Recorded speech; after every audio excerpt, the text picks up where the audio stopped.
నమస్కారం అండి. ఇవాళ కౌంటింగ్ ఏజెంట్స్కి మనము ఆ రోజు జరగబోయే దాని గురించి చెప్తున్నాను. సో ఫస్ట్ మీరు కౌంటింగ్ ఏజెంట్గా ఉదయం 6 గంటలకల్లా కౌంటింగ్ రూమ్స్కి హాల్కి వెళ్ళిపోవాలండి. మీతో వెళ్తున్నప్పుడు మీరు తీసుకువెళ్లాల్సినవి ముఖ్యంగా ఇది ఫామ్ 18 డిక్లరేషన్ ఫామ్. ఇక్కడ మీరు ఆ రిటర్నింగ్ ఆఫీసర్ దగ్గర సంతకం చేయాల్సి ఉంటుంది. సో ఈ ఫామ్ తీసుకువెళ్ళండి. తర్వాత మీకు ఐడి ఇస్తారు, ఐడి బ్యాడ్జ్ అదొకటి. తర్వాత Aadhaar or any photo ID, అలాగే ఒక బుక్లెట్ను పెన్ మీరు నోట్ చేసుకోవడానికి. మీ దగ్గర 17C ఫామ్స్ ఉంటే గనక పోలింగ్ బూత్వి అవి ఇవన్నీ తీసుకోండి. ముందే భోంచేయండి, టాబ్లెట్స్ తీసుకొని లోపలికి వెళ్ళండి. సెల్ ఫోన్స్ తీసుకువెళ్ళొద్దు. ఒకసారి కౌంటింగ్ ఏజెంట్స్ మీరు లోపలికి వెళ్ళాక బయటికి రావడానికి ఉండదు. సో అలాగే మీ బ్యాడ్జ్ మీద ఉన్న నెంబర్, అంటే మీకు ఏ టేబుల్ నెంబర్ అనేది ముందే తెలుస్తుంది, ఏ టేబుల్ నెంబర్ వద్ద కూర్చుంటారో. సో మీరు ఆ టేబుల్ దగ్గరే కూర్చోవాలి, ఇంకెక్కడికి తిరగడానికి ఉండదు. సో ఇప్పుడు లోపలికి వెళ్ళాక కౌంటింగ్ హాల్ సెటప్ గురించి చెప్దాం. సో మీరు లోపలికి సైన్ చేసి వెళ్ళాక ఇలా హాల్లోకి వెళ్ళాక ఇదంతా రెడ్ కలర్ లో ఉన్నది ఫెన్స్ ఉంటుందండి. అంటే దీని లోపల ఓన్లీ ఎలక్షన్ కమిషన్ అపాయింట్ చేసిన వ్యక్తులు మాత్రమే ఉంటారు. మీరు కౌంటింగ్ ఏజెంట్ గా కూర్చునేది ఈ ఫెన్స్ బయట. ఇక్కడ చైర్స్ ఉంటాయి మీకు. మీ టేబుల్ నెంబర్ ఏదో చూసుకోండి, ఇలా 1 2 3 దాని ఎదురుగా వెళ్ళి అక్కడ కూర్చోవాలి. సో ఫస్ట్ రోలో జాతీయ పార్టీలకు సంబంధించిన వాళ్ళు కూర్చోవచ్చు, సెకండ్ రోలో స్టేట్. సో ఇక్కడ కూర్చుని మీరు నోట్ చేసుకుంటారు ప్రక్రియ అయ్యే వరకు. సో నెక్స్ట్ వచ్చేసి ఇక్కడ 14 టేబుల్స్ ఉంటాయి. సో ఇది ఎమ్మెల్యే సెటప్ ఒకటి ఉంటుంది, ఎంపీకి ఒక కౌంటింగ్ హాల్ ఉంటుంది. సో 2 కౌంటింగ్ హాల్స్ ఉంటాయి. సో ఎక్కడైనా సరే 14 టేబుల్స్ ఉంటాయి.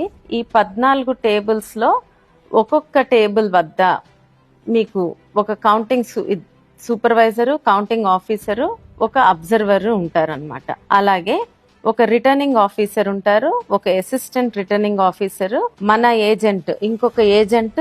ఇక్కడ ఈ అసిస్టెంట్ రిటర్నింగ్ ఆఫీసర్ దగ్గర కూడా ఎమ్మెల్యేను, ఎంపీ ఏజెంట్స్ ఉంటారు. అలాగే మీకు పోస్టల్ బ్యాలెట్స్ అది జరుగుతుంటే అదే పోస్టల్ బ్యాలెట్ టేబుల్ దగ్గర కూడా మన ఏజెంట్, ఎమ్మెల్యే గాని ఎంపీ ఏజెంట్ గాని ఉంటారు. సో ఇది సెటప్. ఇప్పుడు కౌంటింగ్ ప్రక్రియ గురించి అండి. సో మొదట కౌంటింగ్ అనేది పోస్టల్ బ్యాలెట్స్ తో మొదలవుతుంది. మీకు 7 నియోజకవర్గాలు ఉన్నాయనుకోండి, ఒక పార్లమెంట్ పరిధిలో 7 కౌంటింగ్ హాల్స్ ఉంటాయి. అలాగే ఎమ్మెల్యేవన్నీ విడిగా జరుగుతాయి, ఒక హాల్లో జరుగుతుంది. ఎంపీ కౌంటింగ్ విడిగా జరుగుతుంది. సో పోస్టల్ బ్యాలెట్స్ ఒక ఎమ్మెల్యేకి అదే హాల్లో పక్కన కొన్ని టేబుల్స్ వేస్తారు, అంటే ఒక 4-5 టేబుల్స్ వేసి పోస్టల్ బ్యాలెట్ కౌంటింగ్ జరుగుతుంది. పోస్టల్ బ్యాలెట్స్ ఆర్ఓ ఆఫీసర్ ఆధ్వర్యంలో జరుగుతుంది. అలాగే మన ఏజెంట్స్ కూడా ఉంటారు అక్కడ. సో అది ఒక జరిగిన మొదలుపెట్టిన అరగంటకి 30 నిమిషాల తర్వాత ఈవీఎం మెషిన్ కౌంటింగ్ స్టార్ట్ అవుతుంది. సో ఇప్పుడు ఆ ఈవీఎం మెషిన్ కౌంటింగ్ ఎలా ఉంటుందో చూద్దాము. ఎంపీకేమో విడిగా ఇంకొక రూమ్ లో పోస్టల్ బ్యాలెట్ కౌంటింగ్ జరుగుతూ ఉంటుంది. అక్కడ కూడా ఆర్ఓ అధికారిను, మన ఏజెంట్స్ ఉంటారు. సో ఇప్పుడు ఈవీఎం కౌంటింగ్ ఎలా జరుగుతుందో చూద్దాం. సో మీకు ముందుగానే మీ టేబుల్ నెంబర్ ఏదో మీకు తెలుసు కదా. సో ఆ టేబుల్ దగ్గరికి వెళ్ళి మీరు ఫెన్స్ బయట కూర్చొని ఉంటారు. ఇక్కడ సెటప్ ఇలా ఉంటుంది. ఇదిగోండి టేబుల్, ఉదాహరణకి టేబుల్ 1. ఈ టేబుల్ 1కి పోలింగ్ బూత్ 1 నుంచి 1వ కంట్రోల్ యూనిట్ వస్తుంది ఫస్ట్. ఇది ముందుగానే నిర్ధారించబడి ఉంటుంది, ఏ పోలింగ్ బూత్స్ నుంచి వస్తాయి టేబుల్ 1కి అనేది. సో అలాగే ఇప్పుడు టేబుల్ 2 ఉందనుకోండి, పోలింగ్ బూత్ 2 నుంచి కంట్రోల్ యూనిట్ 1 వస్తుంది.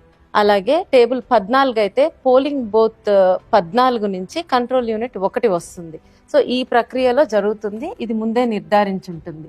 ఇక్కడ 2 కౌంటింగ్ సూపర్వైజర్లు ఉంటారు, ఒక అబ్జర్వర్ ఉంటారు. ఈ కంట్రోల్ యూనిట్ ఏదొచ్చినా ఒక ఈఎంవి మెషిన్ కి కూడా కనెక్ట్ చేసి ఉంచుతారు. సో ఇప్పుడు మీకు ఇలాంటి సూట్ కేసులో మీకు కంట్రోల్ యూనిట్ తీసుకొస్తారు. తీసుకొచ్చినప్పుడు మీరు ఫస్ట్ చూసుకోవాల్సింది సీల్స్. ఈ సీలు కరెక్ట్ గా ఉందా. తర్వాత ఇది ఓపెన్ చేస్తారు. ఓపెన్ చేశాక కంట్రోల్ యూనిట్ బయటకు తీస్తారు. అడ్రస్ సీల్ చూసుకోండి సరిగ్గా ఉందో లేదో. ఆ తర్వాత పేపర్ సీల్ సరిగ్గా ఉందో లేదో చూడండి.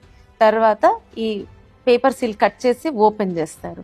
ఓపెన్ చేసినాక ఇక్కడ మనకి గ్రీన్ సీల్ ఉంటుంది. ఈ గ్రీన్ సీల్ ముఖ్యమైనది. ఈ గ్రీన్ సీల్ కరెక్ట్ గా ఉండాలి. ఇది కనుక బ్రేక్ అయి ఉంటే మీరు వెంటనే రిటర్నింగ్ అధికారికి, ఆర్ఓకి తెలియజేయండి. సో ఆ గ్రీన్ సీల్ కూడా కరెక్ట్ గానే ఉందనుకోండి, అప్పుడు మీకు మెషిన్ ఆన్ చేస్తారు. మెషిన్ ఆన్ చేశాక రిజల్ట్ బటన్ నొక్కే ముందు మీకు ఈ సూట్ కేసు ఉంది కదా, దానిలో 17C బయటికి తీస్తారు. బయటికి తీసి మీకు క్లియర్గా ఇక్కడ చదువుతారు.